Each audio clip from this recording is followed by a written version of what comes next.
श्री गुरु सत्ताई नमः। सभी को प्रणाम। आइए समस्याओं का समाधान ऋषि चिंतन से के क्रम को आगे बढ़ाते हैं। प्रश्न: ईश्वर की सच्ची सेवा किस प्रकार की जाए जिससे वो प्रसन्न भी हो और हम उसके प्रिय पात्र भी बन जाएं? उत्तर: ईश्वर राजाओं का महाराज है। हम सब उसके राज्य कर्मचारी हैं। हम सबके लिए अपना अपना कर्तव्य है। अपने अपने उत्तरदायित्व का उचित रीति से पालन करके हम ईश्वर के प्रिय पात्र बन सकते हैं। राजाओं को व्यक्तिगत सेवा की आवश्यकता है, परंतु परमात्मा को रसोइये, सफाई कर्मी, चौकीदार आदि किसी की भी आवश्यकता नहीं है। वो सर्वव्यापक है, वासना और विकारों से रहित है। ऐसी दशा में उसके लिए कपड़ा, भोजन, पंखा, रोशनी, पैसे आदि का कोई उपयोग नहीं है। उसके लिए तो यही महत्वपूर्ण है कि हम अपना कर्तव्य अच्छे से निभाएं। हमारा जो उत्तरदायित्व है हम उसे अच्छे से पूरा करें। ध्यान, जप, स्मरण, कीर्तन, व्रत, पूजन, अर्चन, वंदन ये सब आध्यात्मिक व्यायाम हैं। इनके करने से आत्मा का बल और सतोगुण बढ़ता है। आत्मोन्नति के लिए इन सब का करना आवश्यक है और उपयोगी भी है, परंतु इतना मात्र ही ईश्वर भजन या ईश्वर भक्ति नहीं है। ये तो भजन का, ईश्वर को भजने का एक छोटा सा अंश मात्र है। सच्ची ईश्वर सेवा उसकी इच्छाओं और आज्ञाओं को पूरा करने में है। उसकी फुलवारी को अर्थात इस संसार को अधिक हरा भरा, फला फूला बनाने में है। अपने नियत कर्तव्य करते हुए अपनी और दूसरों की सात्विक उन्नति तथा सेवा में लगे रहना प्रभु को प्रसन्न करने का सर्वोत्तम उपाय है। प्रश्न: देव दर्शन अथवा दक्षिणा प्रदक्षिणा द्वारा क्या देवताओं को प्रसन्न किया जा सकता है? क्या उनकी अनुकंपा और अनुग्रह प्राप्त किए जा सकते हैं? उत्तर: देवताओं की प्रसन्नता खुशामद पसंद लोभी व्यक्तियों की तरह सस्ती नहीं होती। उनकी अनुकंपा प्राप्त करने के लिए हमको कदम कदम पर अपने दोष दुर्गुणों को दूर करना होगा। जीवन को पवित्र तथा पुण्यशील बनाना होगा। अपने मन, वचन, कर्मों में देवत्व का समावेश करना होगा, जिसके लिए आत्मसंयम, त्याग तथा तपश्चर्या पूर्वक जीवन साधना करनी होगी।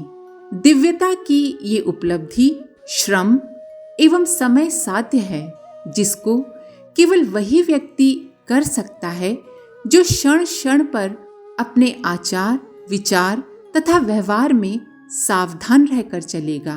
गुण, कर्म, स्वभाव को उत्कृष्ट एवं आदर्श बनाने से देवत्व बढ़ता है, और जहाँ देवत्व होता है वहीं देवताओं का अनुग्रह बरसता है।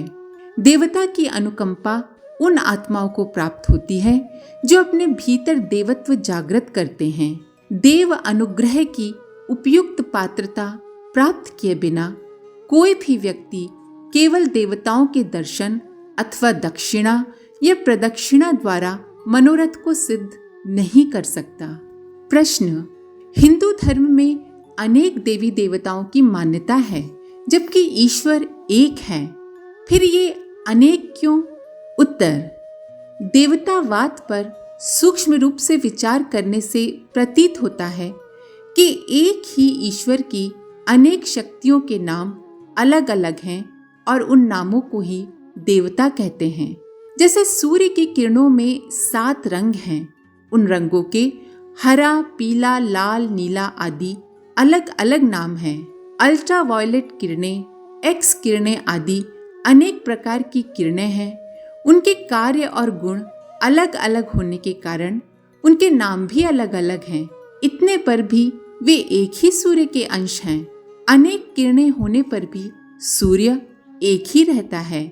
इसी प्रकार एक ही ईश्वर की अनेक शक्तियां अपने गुण कर्म के अनुसार विविध देव नामों से पुकारी जाती हैं, तो भी मूलतः ईश्वर एक ही है। एकमात्र ईश्वर ही इस सृष्टि का निर्माता, पालनकर्ता और नाश करने वाला है। उस ईश्वरीय शक्ति को जो निर्माण एवं उत्पत्ति करती है ब्रह्मा कहते हैं, जो पालन, विकास एवं शासन करती है विष्णु कहते हैं, और जो संहार करती है उसे शंकर कहते हैं। दुष्टों को दंड देने वाली शक्ति दुर्गा, सिद्धिदाता गणेश, ज्ञानदाता सरस्वती, श्री समृद्धि प्रदान करने वाली शक्ति को लक्ष्मी, जल बरसाने वाली शक्ति को इंद्र, उष्णता या गर्माहट देने वाली शक्ति को अग्नि, कर्म फल देने वाली शक्ति को यम, बलदायी शक्ति को हनुमान आदि समझना चाहिए। जैसे एक ही मनुष्य के विविध अंगों को हाथ, पैर, नाक, कान, आंख आदि कहते हैं, इसी प्रकार ईश्वरीय सूक्ष्म शक्तियों के उनके गुणों के अनुसार अलग अलग नाम हैं। यही देवता हैं। ईश्वर तो निराकार है।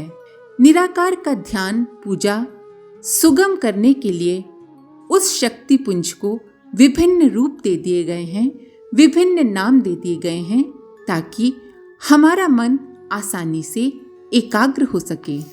प्रश्न: देव मंदिरों में देव आत्मा की प्रतीक प्रतिमा का दर्शन किस प्रकार करें जिससे कि वो सार्थक माना जाए? उत्तर: देव मंदिरों में दर्शन हमें करना चाहिए, और जिन देव आत्मा की, जिन देवताओं की वो प्रतीक है, प्रतिमा है, उन देवताओं के सद्गुणों एवं सत्कर्मों को अपने में प्रतिष्ठापित एवं विकसित करने का विचार करना चाहिए। वो विचार इतना भावपूर्ण प्रेरक हो कि देवता की विशेषताएं जीवन में उतारने की प्रेरणा उठने लगे। जब ऐसा हो तो समझना चाहिए कि देव दर्शन हुआ है। हनुमान जी का दर्शन करके ब्रह्मचर्य, सत्य पक्ष की निस्वार्थ सहायता, दुष्टता के दमन में अपने प्राणों तक की बाजी लगा देना जैसी विशेषताएं अपने भीतर बढ़ाने की प्रेरणा जागृत होना चाहिए। भगवान राम के दर्शन करने पर माता पिता के प्रति श्रद्धा, संबंधियों भाइयों के प्रति सौहार्द, पत्नी के प्रति अनन्य स्नेह, दुष्टता से जूझने का साहस, भगवान कृष्ण के दर्शन करने पर मित्रता निभाना, असुरता से लड़ना, छोटे कामों को भी छोटा ना मानना, गीता जैसी मनोभूमि रखना आदि श्रेष्ठ तत्वों को हृदयंगम करना चाहिए। शंकर जी से सहिष्णुता, उदारता, त्याग भावना, सूर्य से तेजस्वी एवं गतिमान रहना, दुर्गा से प्रतिकूलताओं के साथ साहस पूर्वक जूझना, सरस्वती से ज्ञान का अविरल विस्तार करना जैसे गुणों की प्रेरणा प्राप्त की जा सकती है। ये प्रेरणा जितनी ही प्रबल होगी, देव दर्शन उतना ही सार्थक माना जाएगा। यदि इस प्रकार से कोई गुण चिंतन न किया गया और उन विशेषताओं को अपने जीवन में बढ़ाने के लिए कोई प्रयत्न न किया गया हो, तो फिर किसी प्रतिमा का दर्शन करना सार्थक नहीं माना जाएगा। प्रश्न: जीवन साधना के साधक को साधना की कौन सी प्रक्रिया अपनानी पड़ती है? उत्तर: जीवन साधना के साधक को जीवन साधना की चतुर्विध प्रक्रिया संपन्न करनी पड़ती है। पहली, जीवन विकास में बाधक अवांछनीयताओं को, बुराइयों को अपने में ढूंढ निकालना। दूसरी, कुसंस्कारों को नष्ट करना। तीसरी, जो सत्प्रवृत्तियां अभी अपने स्वभाव में नहीं हैं, उनका विकास करना। तथा चौथी, अपनी उपलब्धियों को प्रकाश दीप की तरह सुविस्तृत क्षेत्र में वितरित कर देना, अर्थात दूसरों के कल्याण के लिए उनके साथ अपनी उपलब्धियों को बांटना। इन 4 चरणों को आत्मचिंतन, आत्मसुधार, आत्मनिर्माण और आत्मविकास के नाम से पुकारा जाता है। इन चारों साधनाओं को अलग अलग नहीं बल्कि एक साथ अपनाया जाना चाहिए। इन 4 चरणों को 2 भागों में बांटने पर 2-2 के युग्म बनते हैं। एक को मनन कहा जा सकता है और दूसरे को चिंतन। मनन में आत्म समीक्षा और अपनी बुराइयों का शोधन आता है तथा चिंतन में आत्म विकास और आत्मनिर्माण की प्रक्रिया अपनानी पड़ती है। जीवन साधना के इन 4 चरणों का सम्मिलित प्रयोग व्यक्ति को उत्कृष्ट व्यक्तित्व तथा उज्जवल चरित्र प्रदान करता है। आवश्यकता निष्ठा, सूझबूझ और दृढ़ता पूर्वक उन्हें अपनाने की है। आत्मिक प्रगति का भवन इन्हीं 4 दीवारों से मिलकर बना है। आत्मिक उत्कर्ष के 4 आधार यही हैं। उत्कर्ष के उच्च शिखर पर चढ़ने के लिए इस रीति नीति को अपनाने के अतिरिक्त और कोई मार्ग नहीं है। आज के लिए इतना ही। अपने विचार कमेंट बॉक्स में जरूर लिखें। आप सभी का धन्यवाद। ओम शांति। हमारे YouTube चैनल को सब्सक्राइब करें और बेल आइकन को दबाकर ऑल पर क्लिक करें ताकि आने वाले सभी वीडियोस की नोटिफिकेशन आपको मिलती रहे।